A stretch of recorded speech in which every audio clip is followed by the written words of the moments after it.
Mawabwino tikulandire ni kuchokera mu mzinda Blantyre. Ine ndi Isaac Salima kuno ndi ku Nkhwaziro kuli mu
Mawabwino tikulandire ni kuchokera mu mzinda Blantyre lojirisa nsonkhano Tolankhani mauno iwo afuna yankhulepo monga tikudziwa bwino kuti iwowa amakhala kuyankhula kwa Tolankhani mpaka khawati pachitika china chake choncho mwaunonso iwowa ali kuno kuti ayankhule kwa Tolankhani. Mtsogoleri wa bungwe limeneli Sylvester Namiwa ngamene asogolere zonse. Ine ndi Isaac Salima ndikuperekeni kutsogolo kuti iwowa ayambe sipano zonse.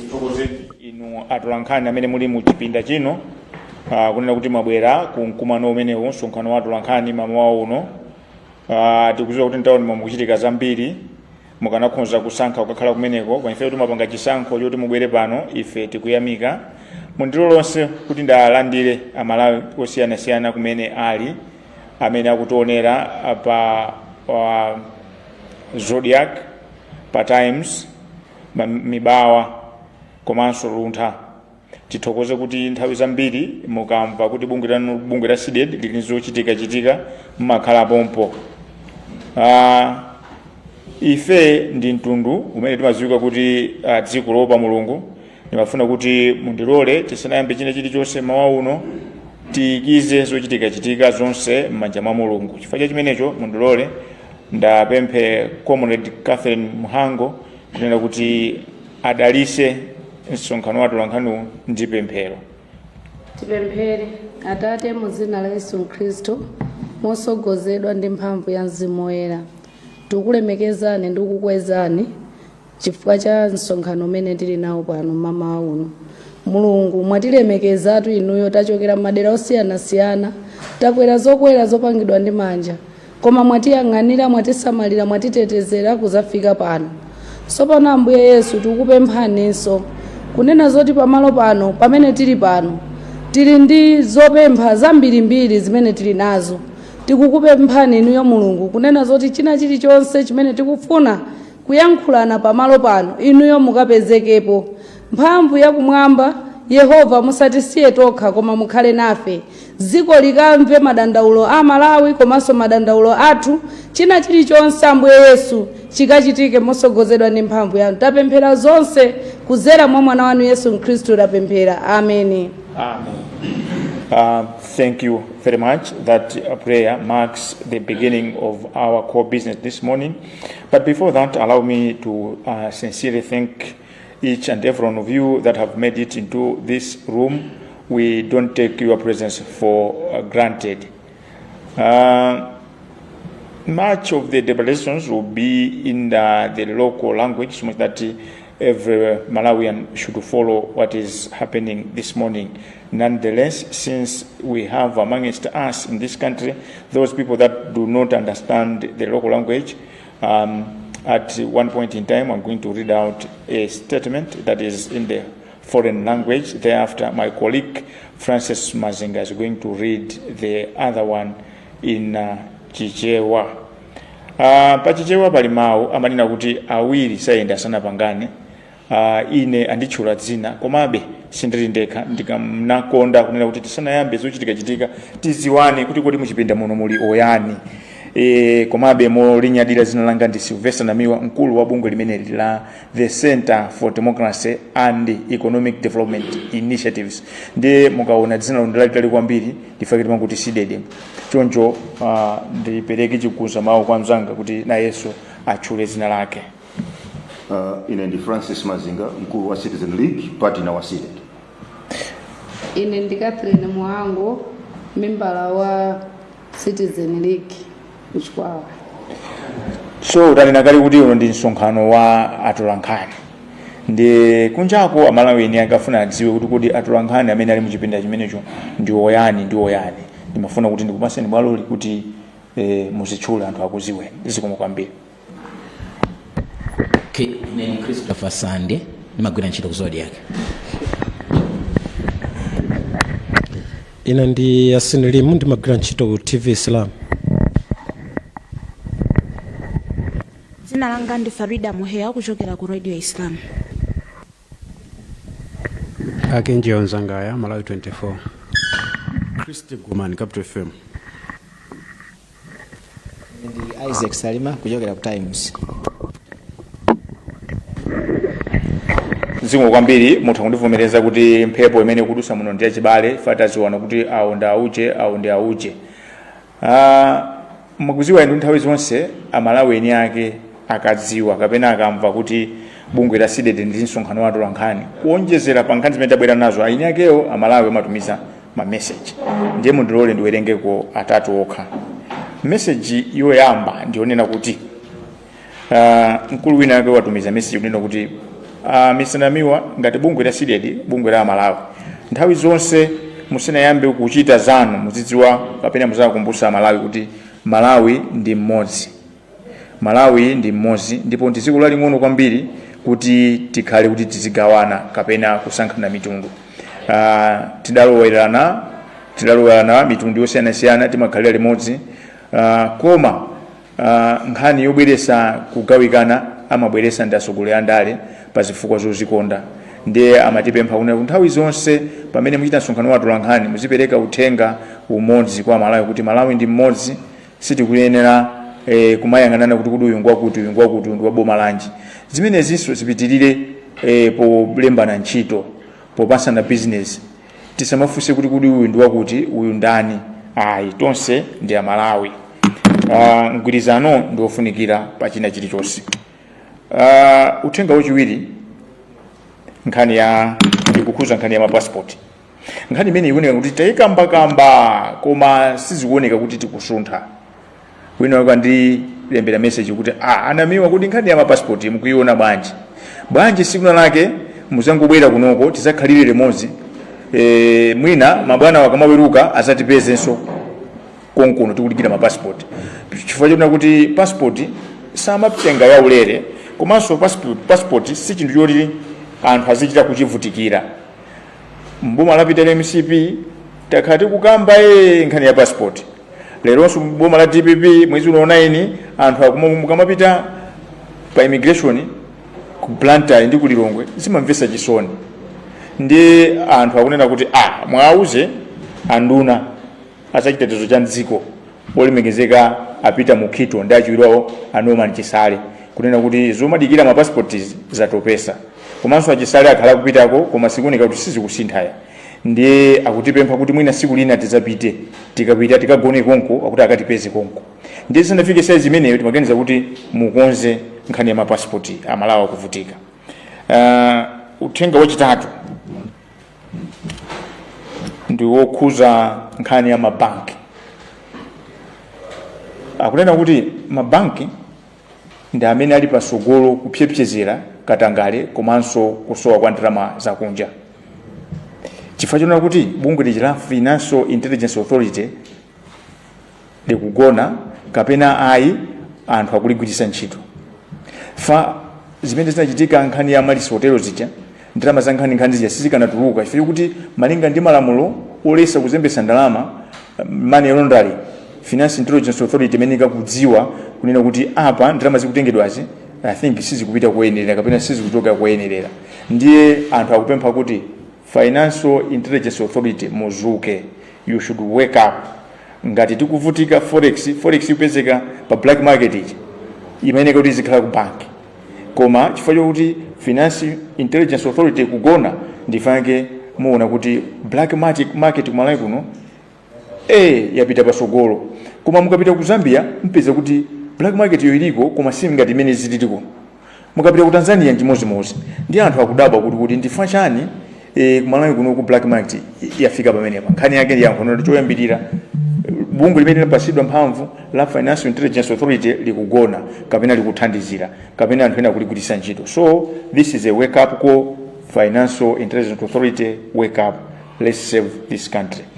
That said, like earlier stated, I have a statement which I'm going to read out in the foreign language. Thereafter, my colleague here is going to read the same in Kichewa. Press statement, Blantyre, Thursday, the 11th of June 2026. Malawians not ready for another wasted 5 years. Fuel prices must fall.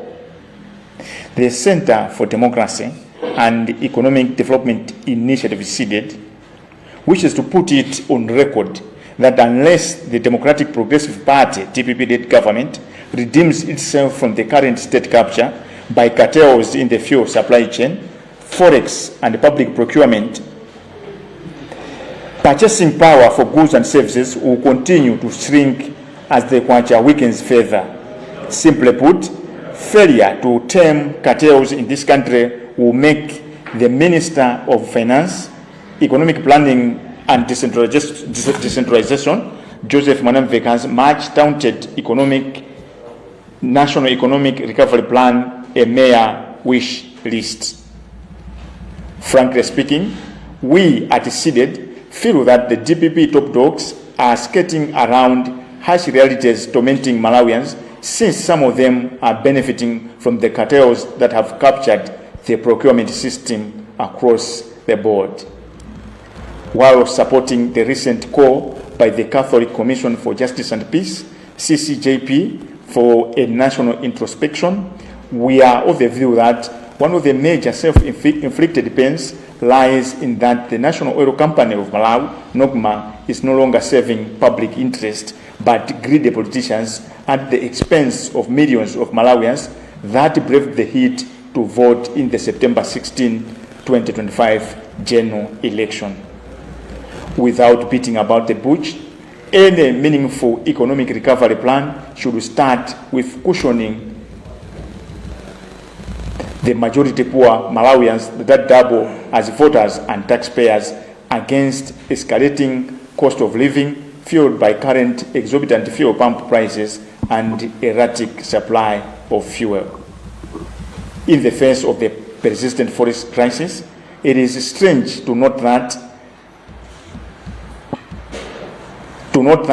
as the forex crisis worsens, NOGMA is giving almost all the fuel haulage business to foreign companies, and they are paid in dollars.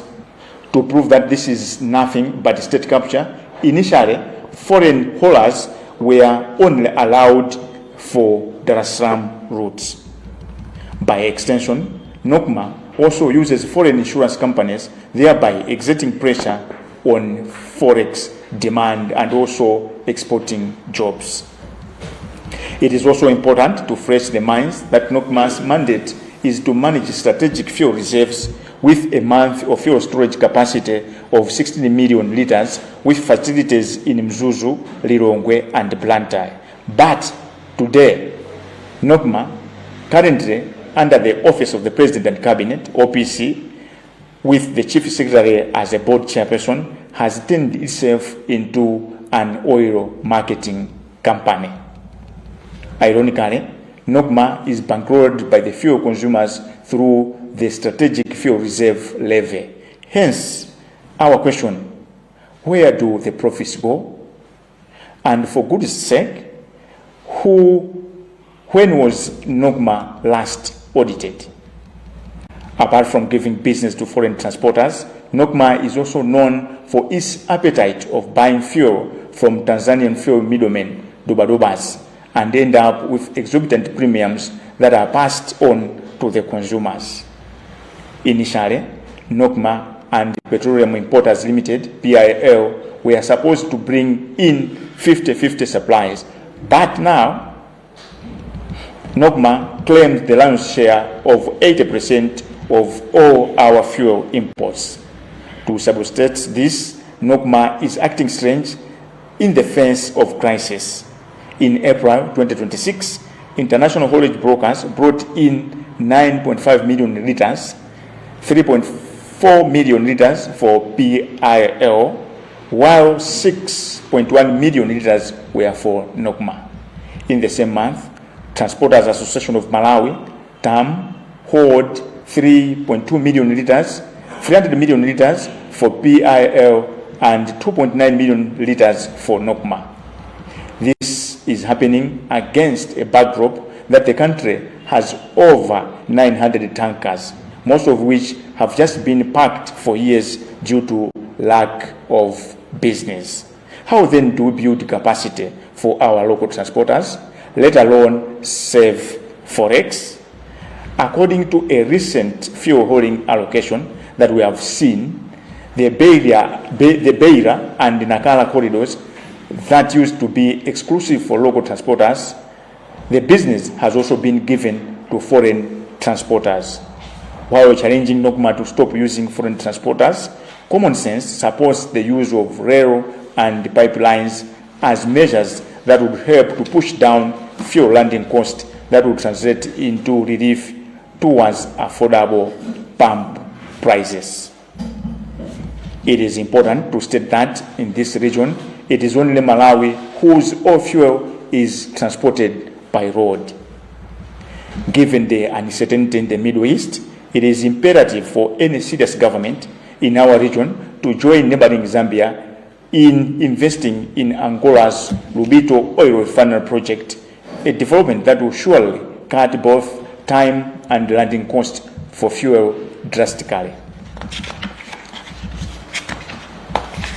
For starters, after decades of refining only 20% of its crude oil and exporting the rest, Angola has taken a bold step to put up what would become one of the largest refineries in Africa. In trying to raise the much needed funds for the project, Angola invited fellow disadvantaged African countries in terms of fuel transportation to buy stakes in the project that is coming in a form of a package, a refinery, a rail, and pipelines. If this is not a welcome development for Malawi, we wonder what would be. Currently, Zambia has, without blinking an eye, jumped on the opportunity and has bought shares in Lubito refinery and pipeline project, which will run up to Lusaka. Besides that opportunity, SIDED implores the DPP government to start thinking strategically by setting up a refinery to benefit from the crude oil allocations in South Sudan, Nigeria, and our own in Lake Malawi, since elsewhere they have devised the technology to extract such oil offshore, thereby running away from issues of spillage on the fresh water body. That said, Malawians may wish to know that fertilizer is a fuel byproduct. Therefore, putting up a refinery means also saying goodbye to our perennial fertilizer challenges. Fuel prices must fall. In January, the Malawi Energy Regulatory Authority (MERA) increased fuel pump prices by 41%. This was attributed to the resumption of the automatic pricing mechanism, APM. Strangely, we are told that 350 kwacha levy was imposed to offset the 1.2 trillion under recoveries accrued since the abandonment of the mechanism in May 2022. Regrettably, calls to audit both MERA and NOCMA landed on deaf ears. This raised eyebrows. Interestingly, it will take 5 years for the 350 kwacha levy to service the under recoveries. However, what Malawians were not told is that both PIL and NOGMA owe MERA almost the same amount in unremitted levies. Now, the question is, in whose interest should consumers continue dig deeper into their pockets to pay the levy, which will be paid to PIL and NOGMA, who will in turn pay the same to MERA? In the best interest of Malawians, let the parties come to a round table and find a solution for squaring the outstanding amounts and agree on a fresh start. We can't continue walking in the same dangerous path. That intervention will automatically mean that the 350 kwacha and the recovery levy fall off. Malawians were not told that the automatic pricing mechanism has nothing to do with levies. Therefore, MERA board decided to raise funds for the cartel through road fund and Malawi Rural Electrification MAREP levies that were adjusted upwards by 200%. That said, seeded hereby asks all well-meaning Malawians to invoke the Access to Information Act to find out who actually gets MAREP tenders, who gets the road construction projects, and at what cost. No wonder beneficiaries of such favors end up laundering the illicit funds through donations to charity. When they give out billions to charity, they don't do it for nothing. They understand that there is nothing like free lunch. Sadly, that is done at the expense of the common good and worsens the country's economic situation.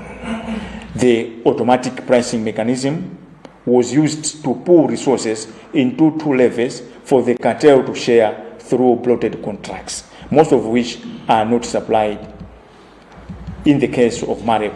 And we believe these are the colossal sums of money that get into the pockets of ruling elites, notably cabinet ministers. It is a dehumanizing story. Surely, Malawians are not ready for another wasted 5 years, and fuel prices must fall. End of statement. Signed, Sylvester Namiwa, seated Executive Director. Thank you very much for your kind attention. Ndinanena mmene ndimayamba muja kunena kuti mwanga manthawi zonse tikhala ndi tiwerenga chikalata chimene chili mu chiyankhulo cha Samunda. Kenaka popeza kuti Malawi ambiri chiyankhulo chimenechi sitimva kapena timamva movutirapo, ndipempha mzanga comrade awerenge chikalata chomwechi koma muchichewa. Comrade Francis Mazinga akukonzekera. Ndimafuna ndinene pano kuti msonkhano wathu wankhani walero wabwera kuchitira umboni zimene chikalata cha mpingo wa Katolika bungwe lija la CCJP lidanena kunena kuti mdziko muno mavuto ambiri amene tikumana nawo ndi mavuto ozipangira mwadala, koma chomvetsa chisoni china kuti mavuto amaphinja anthu amene kudalibe kopanga ziganizo zozikondazi. Ndiye posafuna kuonjeza gagandiwa ndikuganiza kuti mzanga comrade Francis Mazinga wakonzeka kuti akuwerengereni chikalata chimenechi muchichewa. Zikomo kwambiri comrade. Blantyre lachinayi pa 11 June 2026. Amalawi sali okonzeka kukumananso ndi zaka zisanu zina zopanda phindu. Mitengo ya mafuta itsike.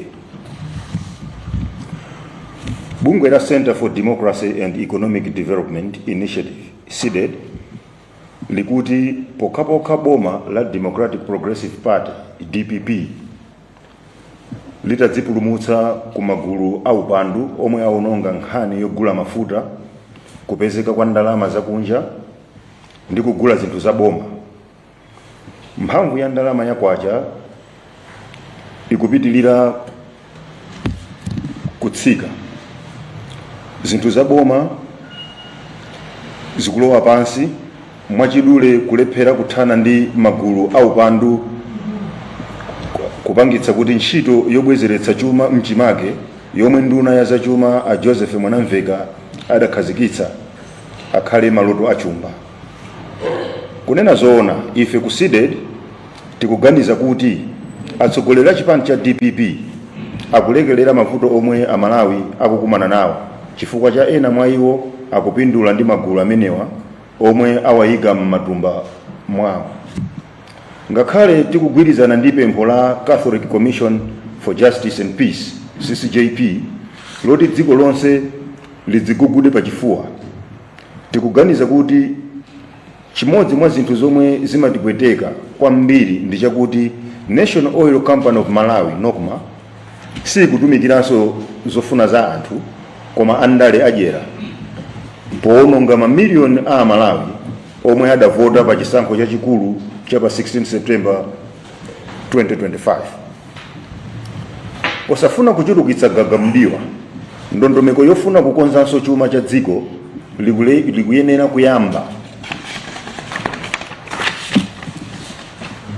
likuyenera kuyamba ndi kuchepetsa ndalama zomwe Amalawi osauka omwe ali ovota komanso okhoma msonkho amagwiritsa ntchito zomwe ndizochuluka kamba kakukwera mtengo kwa mafuta a galimoto. Polimbana ndi vuto la ndalama zakunja lomwe likupitilirabe, chinthu cha nzeru kuchita ndi kulimbikitsa kutumiza katundu kunja, komanso nzodabwitsa kuti pamene vuto la ndalama zakunja likuyipirayipira, NOCMA ikupereka pafupifupi business zonse zonyamula mafuta ku makampani akunja omwe amalipidwa m'madollars, pofuna kutsimikizira kuti umu ndi mmene boma lagwidwira ndi magulu aupanduwa. Poyamba, onyamula katundu akunja ankaloledwa pa njira ya Dar es Salaam yokha basi. Kuonjezera apo, NOCMA imagwiritsanso ntchito makampani a insurance akunja zomwe zimapangitsa kuti ndalama zakunja zizifunika kwambiri. Ndikofunikanso kukumbukira kuti udindo wa NOCMA ndi kusunga komanso kuyang'anira mafuta okwanira malita 60 million kumalo osungira ku Mzuzu, Lilongwe ndi Blantyre omwe imayenera kusunga kwa mwezi. Koma lero NOCMA yomwe ili pansi pa office ya president ndi nduna OPC yokhala ndi mlembi wamkulu ngati wa pampando wake yadzisandusa kampani yogulitsa mafuta. Chodabwitsa nchakuti NOCMA imathandizidwa ndi ogula mafuta kudzera mu Strategic Fuel Reserve Levy, chifukwa funso lathu ndi lakuti kodi phindu limapita kuti, nanga kodi NOCMA idachitidwa audit komaliza liti? Kupatula kupereka business kwa onyamula katundu akunja, NOCMA imadziwikanso ndi chilakolako chake chogula mafuta kuchokera kwa ogulitsa mafuta aku Tanzania madobadoba, ndipo pamapeto pake imachajidwa ndalama zambiri zomwe zimapangitsa anthu kumagula mafuta modula. Poyamba, NOCMA ndi Petroleum Importers Limited PIL ankayenera kubweretsa mafuta ofana na TECA ndi TECA, komanso NOCMA ikutenga gawo lalikulu 80% ya mafuta onse omwe timagula kunja. Pofuna kutsimikizira kuti NOCMA ikuchita zinthu zachilendozi, mu April 2026 galimoto zakunja zidabweretsa malita 9.5 million, PIL idabweretsa malita 3.4 million, pomwe malita 6.1 million anali a NOCMA. Mwezi omwewo galimoto za mdziko muno zinabweretsa malita 3.2 million, PIL malita 200,000 ndi malita 2.9 million a NOCMA. Izi zikuchitika pomwe mdziko muno muli matankala opitilira 900,000, ambiri mwa iwo akhala akungokhala kwa zaka zambiri chifukwa cha kusowa business. Ndiye tingatani kuti matransporta a mdziko muno alimbikitsidwe kwina kunso tikupulumutsa ndalama zakunja. Malinga ndi ripoti lomwe taona, njira zodutsa mafuta za Beira ndi Nakala zomwe kale zinali za anthu onyamula mafuta a mdziko muno okha bizinesi yaperekedwanso kwa anthu onyamula mafuta ochokera ku maiko ena. Pomwe tikuuza Nokma kuti isiye kugwiritsa ntchito onyamula mafuta akunja, tikuona kuti onyamula mafuta pa njanji ndi mapaipi ingakhale njira yomwe ingathandize kuchepetsa ndalama zomwe zimagwira ntchito, zomwe zingathandize kutsitsa mtengo omwe anthu akugulira mafutawa pano. Ndikofunikiranso kunena kuti mchigawo chino ndi Malawi yokha yomwe mafutawa amayendetsedwa pa galimoto. Popeza kuti ku Middle East sikuli bwino, ndikofunikira kuti boma ligwirizane ndi dziko loyandikana nalo la Zambia poyika ndalama mu project ya Lubito Oil Refinery ku Angola, zomwe zingathandize kuchepetsa kwambiri nthawi komanso ndalama zoyendetsera mafuta. Poyamba, pambuyo pa zaka makumi awiri yokonza 20% yokha ya mafuta ake ndikutumiza kunja, otsalawo Angola posachedwapa itha kukhala dziko lomwe likhale ndi fakitale yopanga mafuta yayikulu mu Africa muno. Pofuna kupeza ndalama zofunika pa ntchitoyi, Angola idapempha maiko ena ku Africa omwe ali osauka pa nkhani yonyamula mafuta kuti agule magawo mu project yomwe ikubwera ngati fakitale yokonza mafuta, njanji ndi mapaipi. Tikuona kuti iyi itanso kukhala nkhani yabwino ku Malawi. Pakadali pano, Zambia popanda kuphethira maso yagwiritsa ntchito mwayiwu ndipo yagula magawo mu fakitale yokonza mafuta ya Lubito, ndipo project ya mapaipi idzafika ku Lusaka. Kupatula mwayi umenewo, SIDED ikulimbikitsa boma la DPP kuti liyambe kuganiza mwanzeru pokhazikitsa fakitale yokonza mafuta kuti ipindule ndi kugawa mafuta osakonzedwa ku South Sudan, Nigeria ndi mu nyanja ya Malawi, popeza madera ena apanga ukadaulo otulutsira mafuta otere pa mtunda. Potero akuthawa mavuto oyipitsa madzi abwino. Komabe Amalawi angafune kudziwa kuti fetereza ndi chinthu chochokera ku mafuta, motero kukhazikitsa fakitale yokonza mafutawa kungatipangitse kuti titsanzikane ndi vuto la kusowa kwa fetereza. Mitengo ya mafuta iyenera kutsika. Mu January, bungwe la Malawi Energy Regulatory Authority MERA linakweza mtengo wa mafuta ndi 41%. Izi zinatheka chifukwa cha kuyambiranso kwa automatic pricing mechanism APM.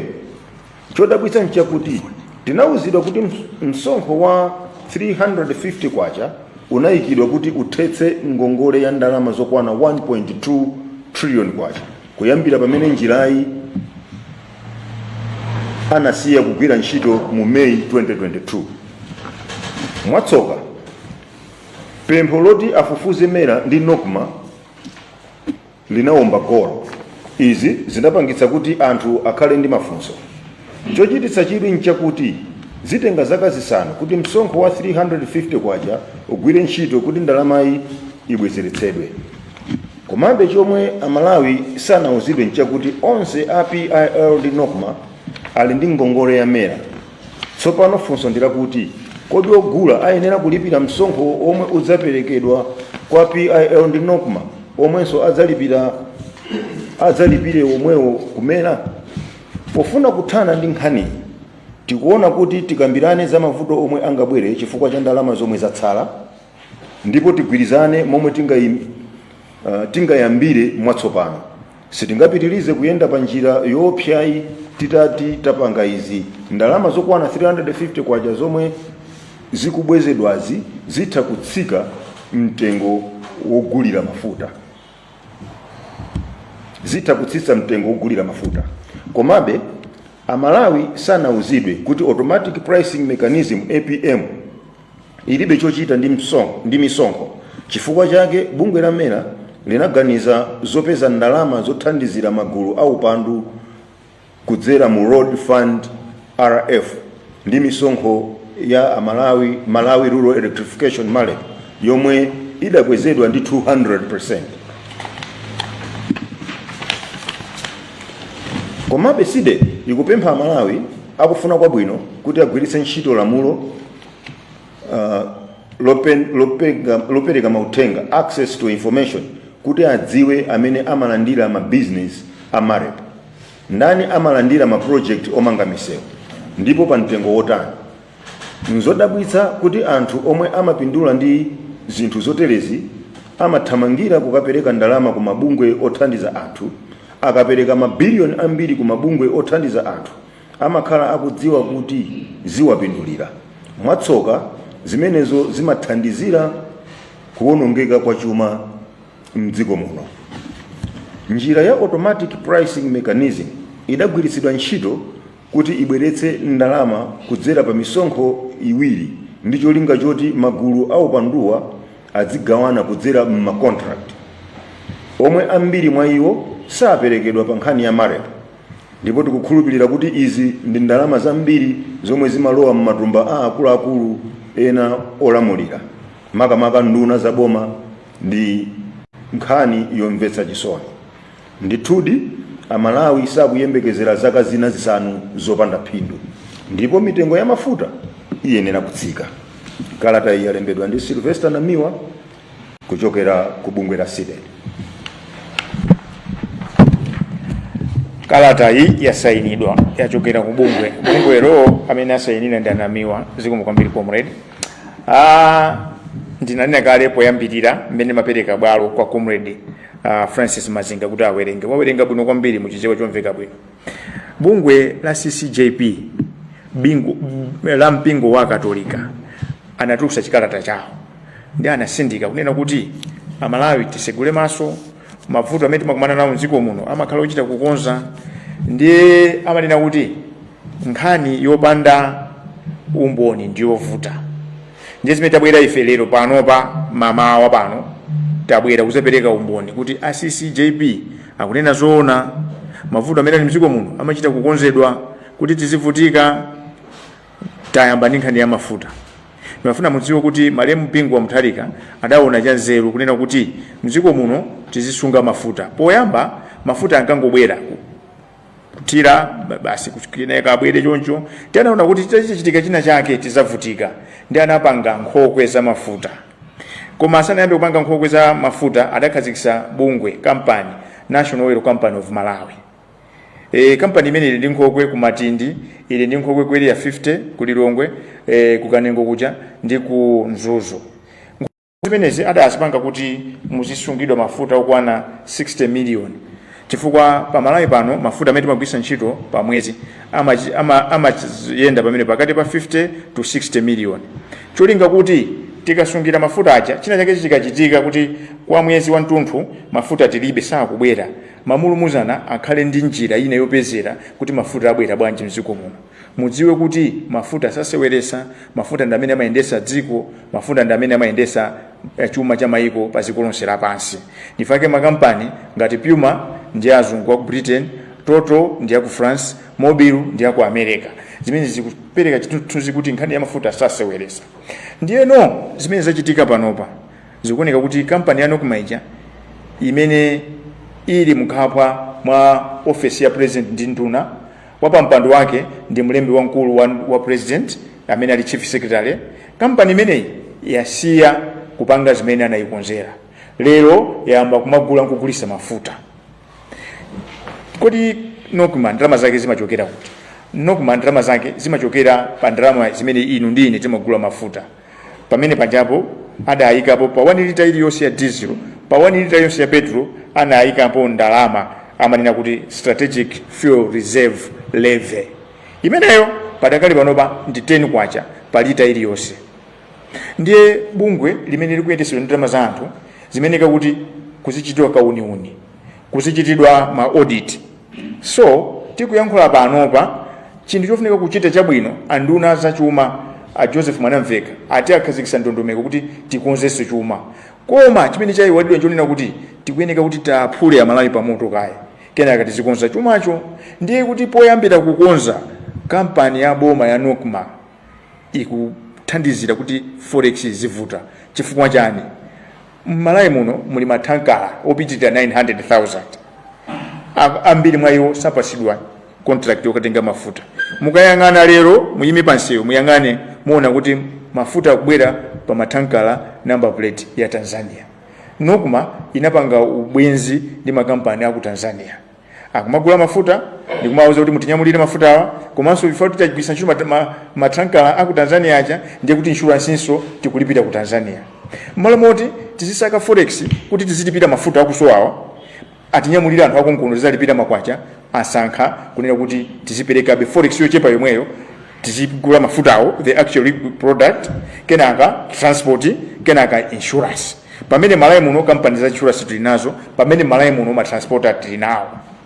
Kuti muziwe kuti achita kusankha izi mwadala anokuma poyambirira adagwirizana kuti mafuta amene azinyamula company zakunja azikhala kuchokera ku Dar es Salaam.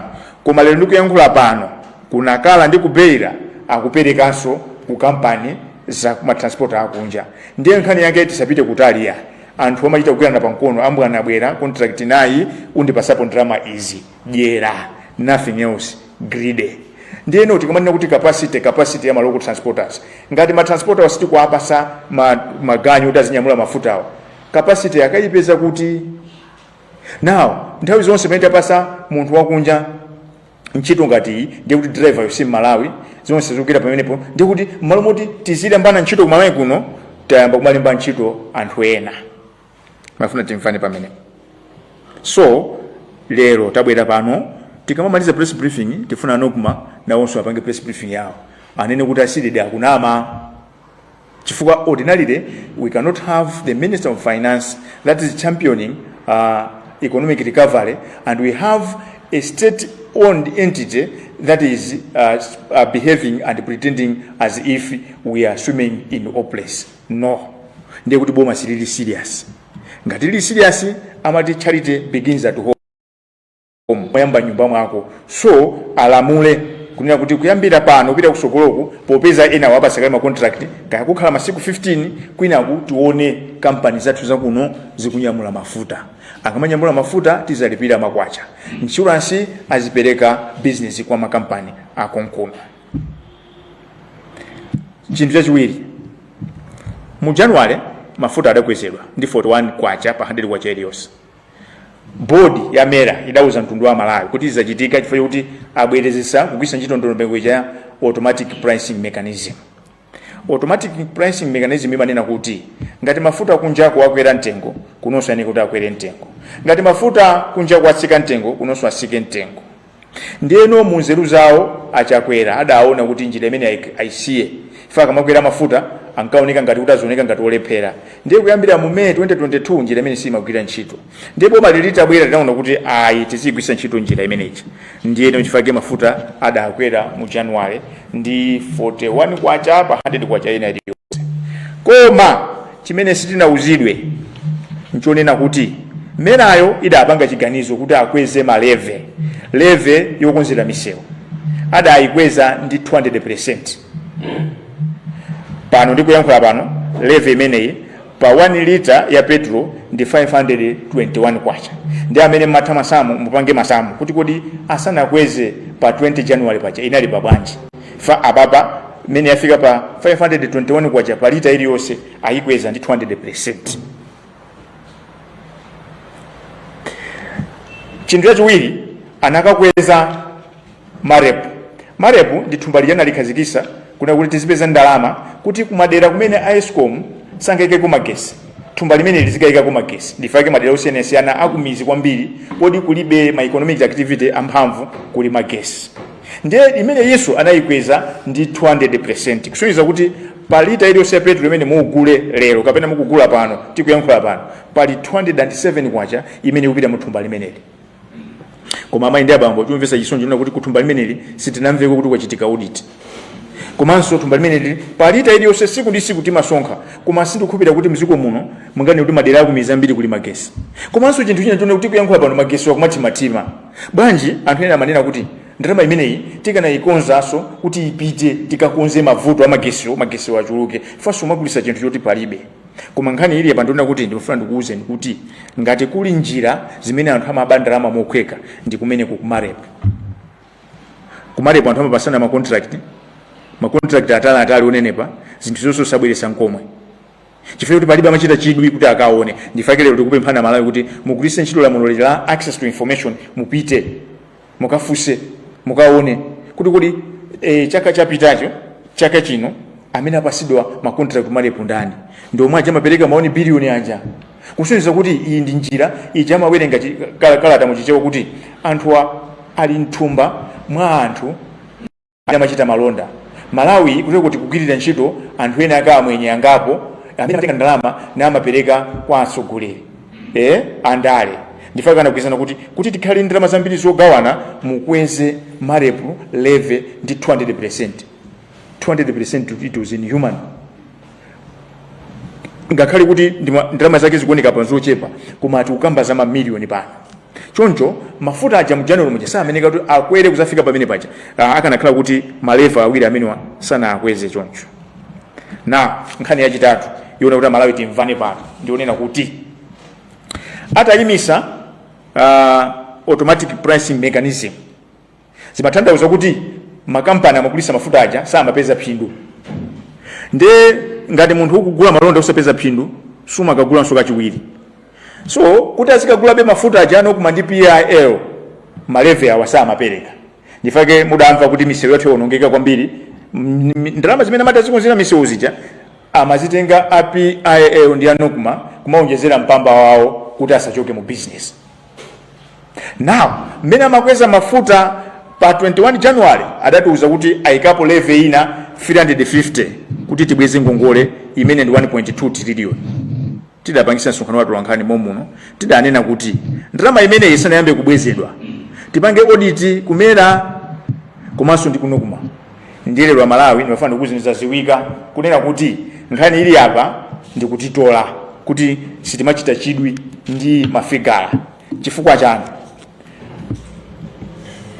munyengo imene anayimisa automatic pricing mechanism PIL ndi nokuma samapereka maleves amarepu ndi road levy kusonyeza kuti iwowo ali ndi ngongoleyo apereke kumera ndi 350 kwacha imene tikupita pa lita iliyonse ya mafuta panopa akutolera ndi amera omweyo kusonyeza kuti amera akatolera ndalamazi 1.2 trillion akwene kuti alipire PIL ndi anokuma aitenge ndalama yomweyi aperekenso kumera pali nzeru pamenepo.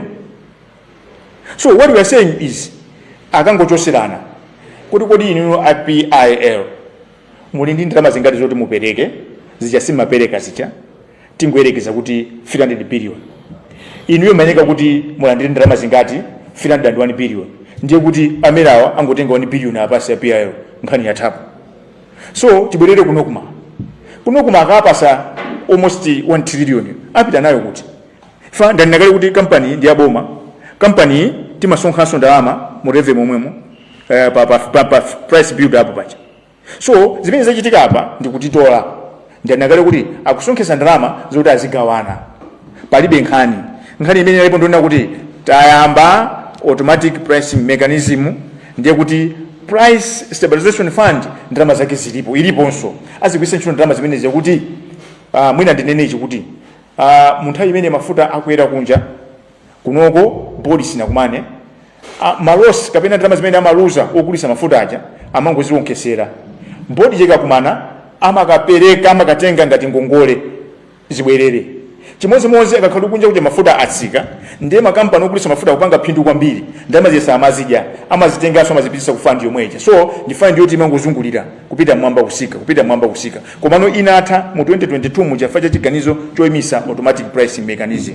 So lelolo nkhani ngofuna kuti kuitanisidwe nsonkhano ku OPC nokumaili kongo PIL ipite akangochoserana akachoserana palibe chifukwa choti zitipira ngongole ya 350 kwacha palita itu ya mafuta. Chifukwa chani ngakhale mati tizitipira timayeneka tilipire 5 years koma tilipira ndi ndalama yanji popeza kuti API yonso ali ndalama zoti apereke kumera komweko nokuma ili ndalama zoti ipereke kumera komweko. Choncho apa palibe nkhani apa tinangomangidwa mmasamba zimene tikuyankhula panozi ngati akususana nafe amerawo apangise nsonkhano watu lankhani anene kuti ndalama zimene mukutolerazo muzapereka ku PIL ndi kunokuma koma PIL ndi anokumaonso akuyenera kutenge ndalama zomwe zakupaseni ndiye palifa cha nzeru yanji kuti Malawi sazilipira mafuta modula ndi 350 kwacha. So we are saying mtengo wa mafuta Malawi muno usike. 4 reasons. 1, 350 under recovery sikufunika ingopinja Malawi. 2, road levy ndi marep levy zisisidwe zibwerere pa 100%. So chinanso china kuti maiko ozungulira malinga ndi pressure tinene pano nzoona ndithu pano mitingo ya mafuta yapenga koma maiko amene akukumbukira anthu awo akuaganizira anthu awo adasepesako misonkho. Pali misonkho iwiri, exercise duty ndi duty, zimene zobwere azichepesanso. Choncho akazipanga zimene zimuona kuti mtengo wa mafuta uyeneka kukhala 4.5 kapena 5,000. Chifukwa cha ndikukakamira zimenezi pano pa moyo wokulimba Amalawi akuyenda pansi, Amalawi anasiya kuyenda minibus, ndalama mphamvu zake zikuchepa siku ndi siku. Masala anthu akulandira Malawi sakukwana pokapoka anthu aziba. Ndiyese manganene kuti tikumva mavuto anu pamene mutasunga zinthu katizi. Kuzi uundu ubandu. Choyambirira boma limene lizitumikira anthu ake usati kuaphinja. Now, funso libera kunayo kuti iwe sikuzowa kuti boma limadalira misonkho. Tikuna kuti misonkhoyo imatumikira Amalawi omweyo. Uli njira zina chakutenda kuti tiye tipite ku mining. Miyala yathu tangosira anthu angotenga. Misonkho iyi tikaitola ndikatenga ndalama so zankhani kwape kusa Malawi. So zimene muchose uku mukazipeza ku mining. Komanso ku mining iko mukupeza kusuka lwanso zipwirikitinso. So lero nkhani imene nabwera nayo ndi imeneyi kunena kuti pali umboni wochuluka wokwanira wogwirika kunena kuti tikumetedwa nkhani ya mafuta. Chifukwa cha chimenecho boma ili lisakambe zonena kuti tikuziwa kuti Amalawi tikuvutika nanu limodzi akunama. Akanazota kuvutika nafe limodzi sakanazibwesera njomba zimene zachitika basi. Msonkhano uno ndi watula nkhani komabe ndisanasikule bwaloli ndi ndi azinzanga ngakauche blanket. Comrade Catherine Mhango 30 seconds muphere mphongo pa zimene ndayankhula zikomo kwambiri. Zikomo. Ineso ndangobwera kuzakumbusa boma chifukwa chaonena zoti ife Amalawi tinachosa boma limene linalipo lija ndicho linga chaonena zoti zinthu zisinthe. Mafuta anali okwera, katundunso anali okwera. Mpaka na pano zinthu sizikusintha, sizikukwera. Simenti ndi chimozimozi, magroceries ndi chimozimozi, komanso zinthu zambiri ndizokwera. Mwachisanzo panopa ifeyo Amalawi ngati tachokera madera osiyana-siyana, ena kukhala ku Lilongwe, ena ku Mulanje. Munthu kuti alandire uthenga wa maliro kuchokera ku Mulanje kunena zoti kwachitika maliro kaya ndi mayi yake, akulephera kukwera basi kuti apite ku maliro chifukwa cha kukwera kwa chani kwa mafuta. Ma transport ndi okwera. Azimayi amene aloyembekezera kumuzi akulephera kuti apite ku chipatala, akaberekere ku chipatala. Mapeto ake akumamwalirira pa khomo chifukwa cha kukwera kwa mafuta. Ma transport akwera. Sungapite kukamputa munthu wa taxi kunena zoti abwera azatenge matenda apite ku chipatala. Ayi. Ndiye panopa ifeyo tikudandaulira boma musaiwale kunena zoti Amalawi amene tinakuvoterani aja ndi ifeyo. Ndipo ndife Amalawi ochuluka amene tinakuvoterani ndi cholinga chonena zoti inuyo mutithandize mukakhala pa mpando. Ndiye ife tikupempha kunena zoti musise mafuta ndi cholinga chonena zoti ma transportiso atani akhale osika. Sindinaonepo chibadwireni changa munthu maliro akumangiriridwa pa njinga chifukwa cha kuvuta kwa ma transport. Maliro akumamangiriridwa pa njinga ndi kumaguguluza njinga kupita kukasiya maliro ku nyumba chifukwa cha kusowa kwa chani kwa transport. Zimene zozo ife Amalawi tikudandaula kwambiri boma kunena zoti mukuyenera kutiganizira musise mitengo ya mafuta komanso katundu Malawi muno. Zikomo kwambiri. Zikomo kwambiri. Mmene amayankhula Catherine Mhango chisoni nyandigwira kwambiri fa izo ndi zimene anthu akumana nawo, anthu awanda amene anavota aja. Koma ndanena kale kuti zitopotopo zonsezi malevi onsewa tiwalondola kuti mwalondole mpeza kuti akuthera mmatumba mwa anthu andale. Zoona mwayiwala miyezi 9 yomweyi kuti chimene anthu anachosera MCP ndikukwera kwa katundu wa zinthu. Mwinaso ndinene pano kuti anthu ena kunena kuti tikumapanga press briefing week ndi week tizipangabe.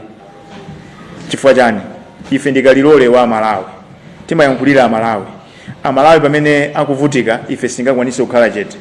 Komanso ndisindike kunena kuti anthu amene mukusokoneza mulipo ochepa. Msogolo wa zikuno Professor Arthur Peter Mutharika zikuno amalifunira zabwino kwambiri koma kuzikonda kwachuluka. Ndiye tifuna ndipemphe Professor Edge Kanyongolo kunena kuti kunjako tipange timu ya maloya abwino amene mafunira zikuno zabwino. Tifuposa ile bomba tiyamba naming and shaming. Tizipanga press briefing kunena kuti anduna akuti mwagula malo pakuti plot ya 800 million. Pamene myezi 9 yapitayo nsabato yomwe munalibe makanika kulipira mwana anu fees ndama zimene mwazitenga kuti. Chifukwa chani funa kupanga zimeneza akulu MCP inatichedwesa. Ndeti salole yesu kuti awa tichedwese nthawi ndi ino. Mphamvu zimene akuisa ntchito ndi zanu ndi ine. Faka nakhala kuti amene ali madolo amene ali mu cabinet lero ya IPM akanakhala kuti ni madolo iwo akanakhalanso mu cabinet ya Chakwera. Koma sana ikhale chifukwa chani Amalawi nthawi imeneyo mphamvu anapereka kwa ena. Ndiro mphamvu Amalawi mwazilandira lero anthu mwapasa mphamvu aja anthu ajera leke lopanda nalo manyazi. Akupanga zinthu zomvesa chisoni kwambiri. Katangali wafika pena panje. Ndiye monga ndanena poyamba pamene mwerenga uthenga oyambirira uchi kunena kuti inu Amalawi amene mafunira zikono zabwino musakhalire ma documents. Makalata amene akupanga zachibwana zimene akupanga ma minister ochepa. Ndinene kuti ma minister mu DPP muli ma minister ena abwino kwambiri ndipo ambiri ndi abwino. Amene akusokoneza ndi ochepa kwambiri. Amene akusokonezawo zomvesa chisoni kuti APM so amakhulupirira kwambiri. So munthu anakukhulupirirani you are paying him in trying to drag his name into the mud. That's very unfortunate. Koma Malawi fund kuzenera kuti tenti yambe ulendo tilipulumuse zikoli. Ndina anena poyambira ndipo ndibwereze pano kuti DPP does not have the luxury of repeating the same mistakes that were done in the MCP. Fatika Vomera will have to waste 10 years.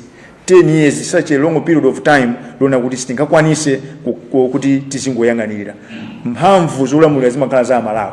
Nifaka Malawi atatopa ndi Chakwera anamuchosako kuchakwera ku State House. Kulibe kuchakwera ku State House lero. Amalawi omwewo lero akonzanso kupanga chiganizo koma tisanafike poti yambe kufika kuchiganizo tieni mumve kulira kwa Malawi. Mafuta asike mtengo. Poyamba tikamayankhula mangoti asike pata lero tabweresa umboni. Onena kuti mu January munapanga ziganizo zozikonda simungakweze road levy 200%, marep levy 200%. On top of that mukubwelesa 350 kwacha pa ndalama zonena kuti aliyesa ningongoleza nzake muchoserane kupatula pamene pita chisogolo inokuma yambe kutumikira Amalawi. Tikuzowa kuti mwaika nkhapwa anthu onse amene upindula pamene tikudziwa ndipo ndinewala chinthu chimodzi ndinene kuti mukakayang'ana ma suppliers amafuta amene amapanga supply ku PIL kubwelesa Malawi momwe ndosiyana ndi Anokuma. Chifukwa chani Anokuma akumagula mafuta kwa makampani amadobadoba aku Tanzania fa amagwirizana kuti tikepo amati premium muikepo ya chonchi ine mutigayire chonchi kuteroko Malawi wasanduka munda wa anthu choncho nthawi yakwana tiyena sogolewa tizauza zoona palibe ife kuti tiziopa chifukwa mphamvu zimene kugwisa ntchito zonse zathu tidavotera ndife titamvotera APM adasankha ndiye lero asamati titulumuse asamati opyeze. So uno ndi msonkhano wathu wankhani koma ndifuna ndisindike kwa Malawi kuna kuti ife tayamba ntchito yobweresa pambalambanda zinthu zonse zolakwika zimene zipangisa kuti Malawi azivutika. Msonkhano wathu wankhani, the floor is open. Allow me to open the floor for questions.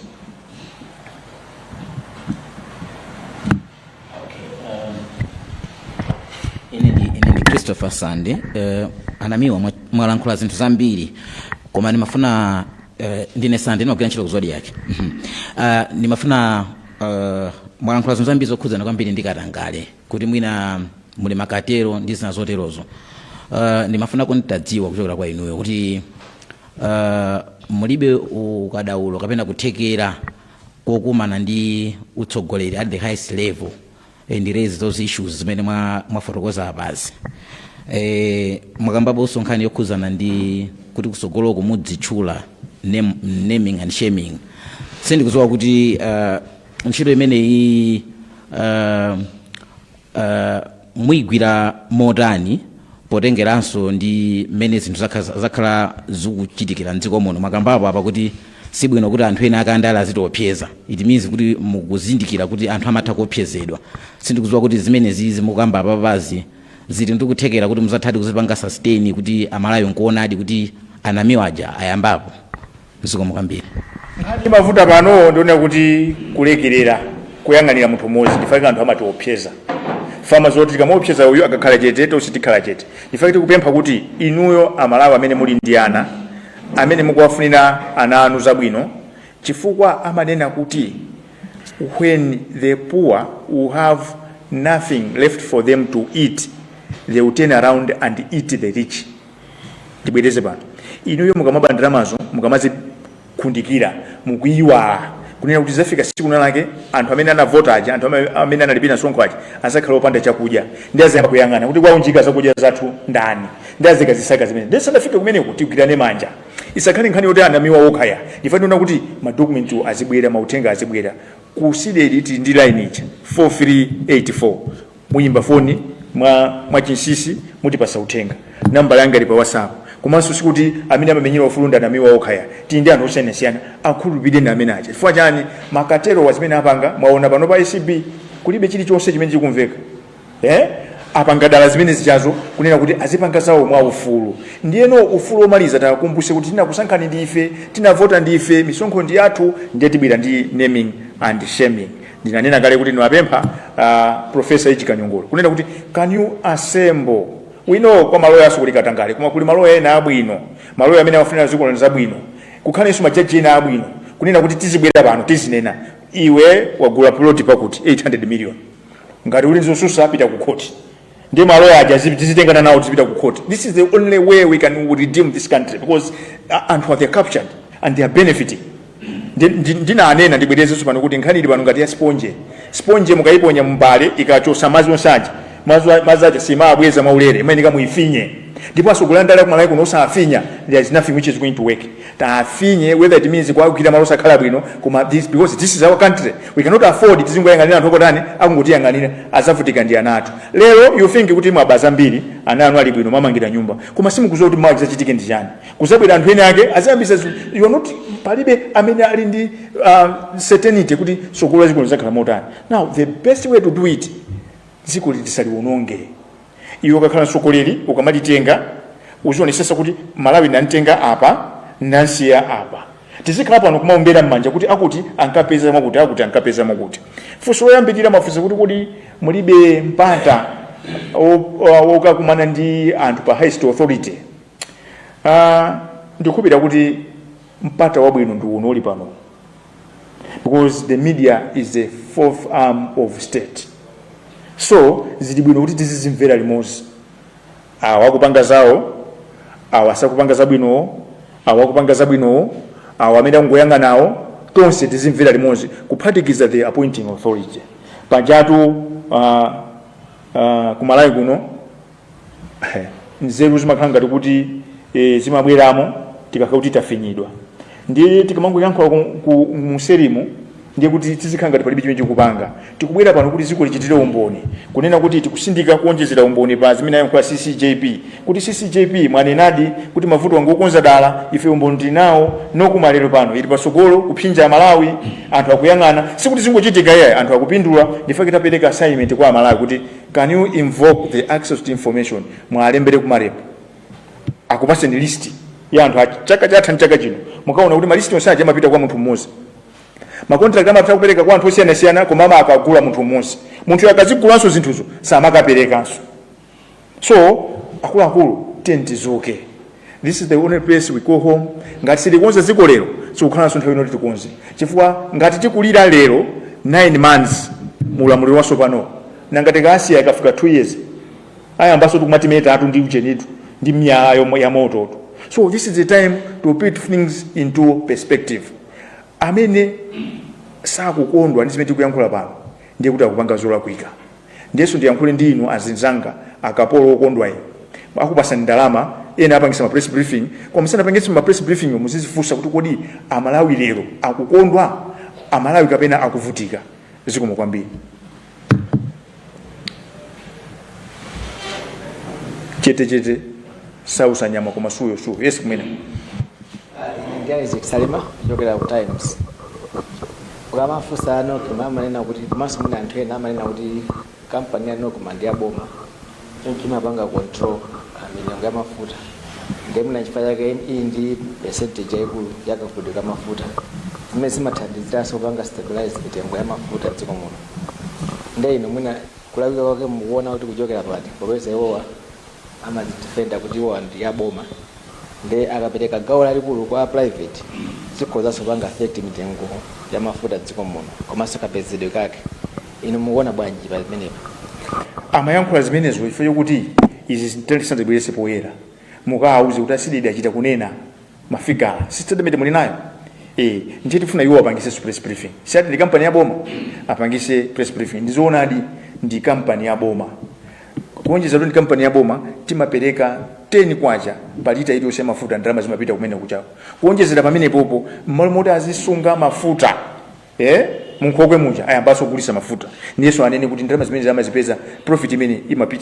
imapita kuti koma ndikuonze kunena kuti nkhani ya regulatory ndiya mera andiso pali levenso imene timalipiranso kumerako so awawa anokumawa palibe chanzeru chimene angakambe kuti akupereka makontrakt onyamula mafuta kwa kampani zakunja chifukwa kuti akupanga control ayi ameneka kuziwa kunena kuti kungopereka ku kampani yakunjako akupangisa kuti forex zisowanso mziko insurance timalipiranso anthu akunja omwewo so the noble thing to do panopa ndi kuziguguda pachifuwa kuti kodi ngati fuko tithana nalo bwanji vuto la kusowa kwa forex osatiso kumaonjezera pressure fa zimene zikuchitika mbalo moti tipeze $1 million tigulire the actual product the actual liquid now the second headache is tipezenso another $500,000 talipire ma transport ndiye tipeze $300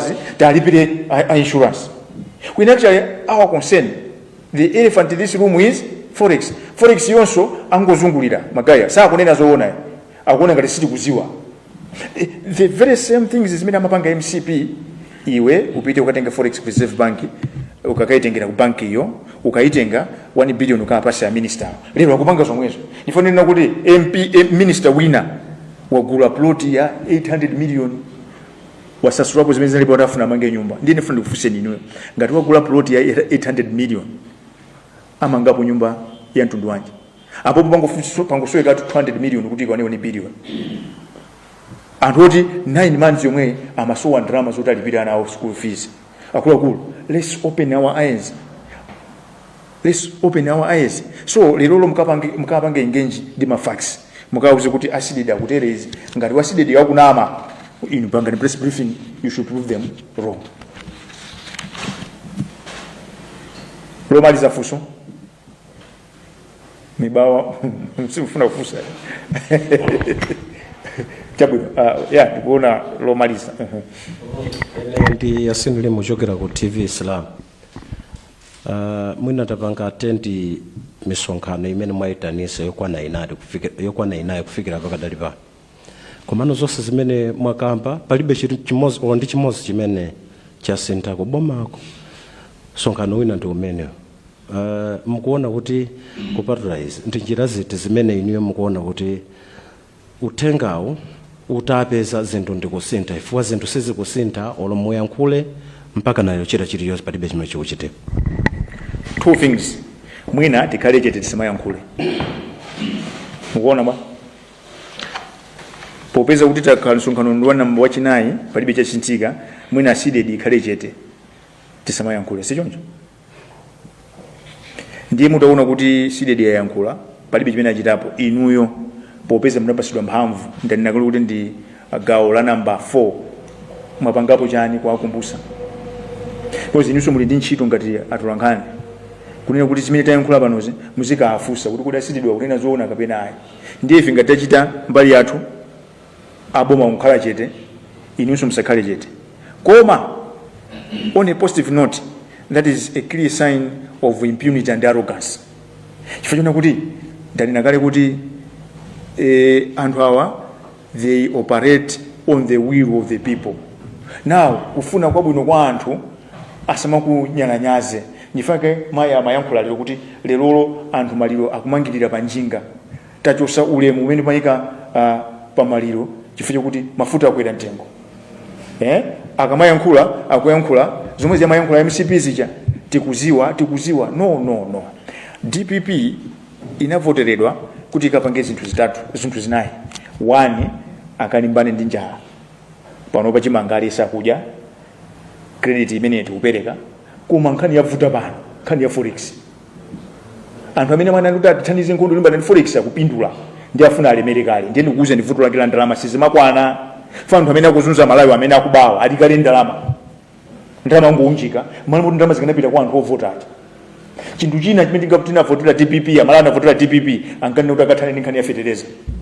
Lero fetereza kampani ya Napoleon Zombe akuti ayi amwenye mwanja akuzemba kwa kuisa ntchito mepa kuna kuti amene msampasi license afuna tizivutika abe nkhani ya chani nkhani ya fetereza atindu aja akhala chete chifukwa chawo chani ziti bwino ndiye anthu awa palibe ife kuti azibwera zitipanga press briefing mwene kuti atikuziwa kuti Amalawi mukuvutika no anavoteredwa kuti akonze zinthu food forex fertilizer chinthu chimodzi ndaiwala F mozi ndia therefore F food fertilizer forex and fertilizer fuel. Yes, fuel.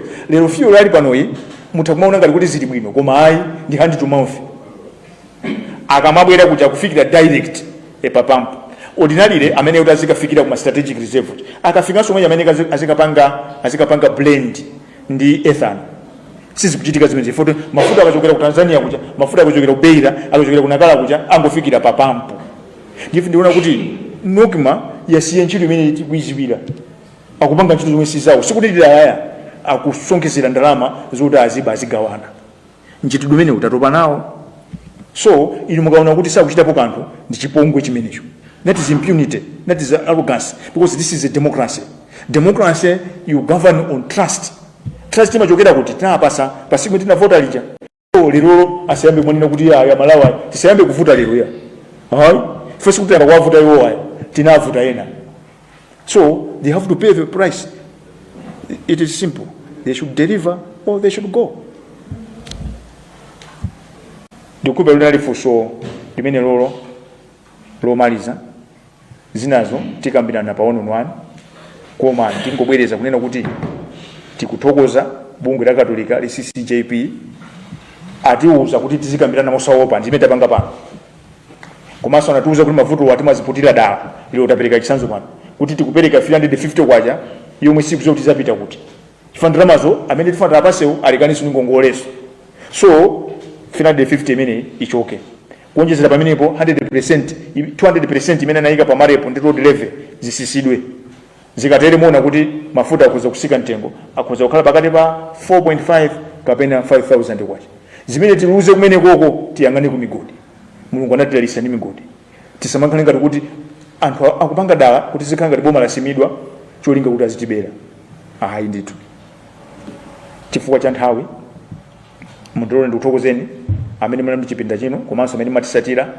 pa Times Zodiac Mibawa ndi Luntha timakuthokoza ife nthawi zonse makhala pamenepo tayamba ulendo woti tiziwombole ntchito ipatu wakhazitikwanisa tiye tigwirane manja anthu amene akufuna kwabwino muzikana katangale kuli mabodi chair ena amphamvu akukana zachibwana ena nunso mabodimo simunangopasidwa EPM ananena kuti government is not a feast sana kupasani mipando yokuti akuthokozani akupasani chimugwire ntchito ndiye kuli mabodi ena mungotumidwa nzachabechabe zomwe kusiya munthu amene ali kadaulo pa ntchito yake kulemba munthu ona kuti sukulu zake sizikuziwika bwino mufuna kuti azipanga chani kumene. Let's get serious. So Amalawi amene akufuna kwabwino titumizeni information trust us mukatiimbira pa 4384 mutipeza tiyankhulana. Tinayamba ndi pemphero mundilole kuti ndiseke ndi pemphero ngati pali zokambirana zina tikambirana pa chetemati 111 koma pano mwauze amera ndi anokuma kunena kuti anamiwa akuti mafuta asike mtengo. Thank you very much for your kind attention. Tipemphere.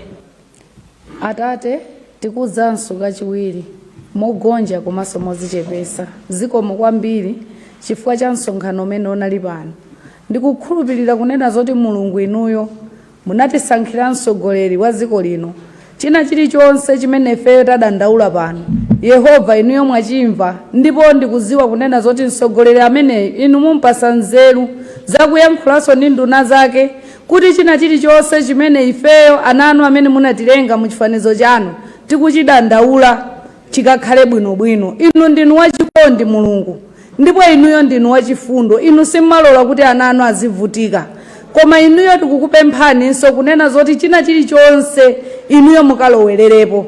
Pamenenso Ambuye Yesu tikumaliza programu yonse tikukupemphani kunena zoti mukhale nafe Nkhoswe Mzimu Woyera.